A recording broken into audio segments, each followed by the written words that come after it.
This week, HUD Secretary Ben Carson announces his new second in command, and HECM reforms linger after congressional hearing.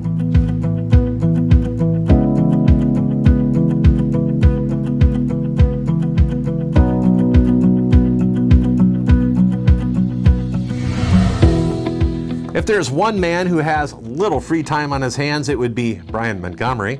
Currently, he is serving as the Federal Housing Administration's commissioner. Last week, Montgomery was nominated by President Donald Trump to officially assume the role of Deputy HUD Secretary, and it's a position that he served in an acting capacity since the beginning of this year. Several organizations across the mortgage world, including the American Bankers Association and NORMLA, expressed their support and approval of the appointment.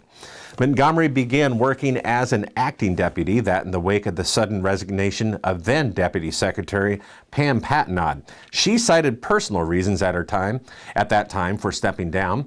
The Washington Post reported the resignation may have arose from her dispute with the Trump administration's alleged blocking of emergency disaster relief funding for Puerto Rico.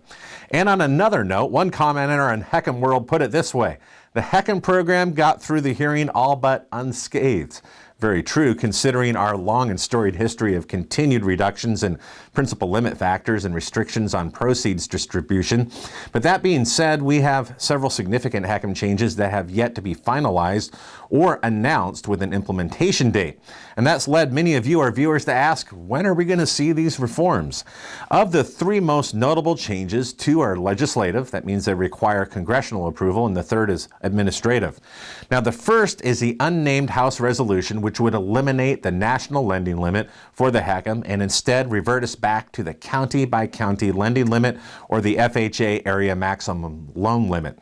Now, how such a change would actually reduce the risk exposure for FHA remains to be seen, but homeowners with higher valued properties in rural counties stand to be impacted the most.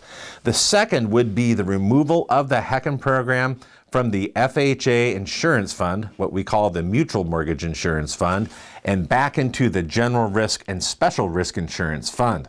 Surprisingly, HECM liabilities were actually moved from that fund in 2009 and into FHA's larger insurance pool, which backs the traditional FHA mortgage loan as well. At that time, the housing market was melting down, values were plummeting, and not surprisingly, more HECM borrowers were defaulting for non-payment of property charges, and losses and claims mounted. The HECM became a significant drain and a source of frustration among some lending groups who called out the arrangement as a means to have traditional FHA mortgage borrowers foot the bill for the HECM.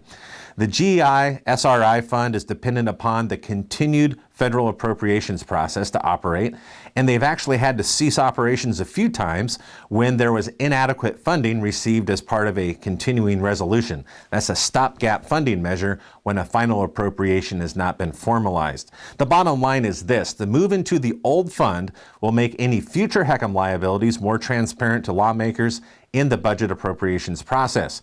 And the third change is administrative. That means it can be enacted by FHA at any time, and is outlined in HUD's formal Housing Finance Reform Plan. It calls for the outright elimination of HECM to HECM refinances.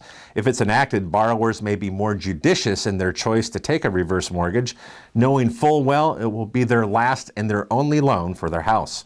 To date, no such pending rule can be found in the Federal Register. Yes, we checked. However, that change could be announced at any time via a mortgagee letter.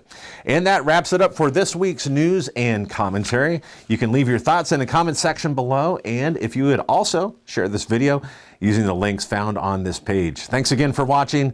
Have a great week.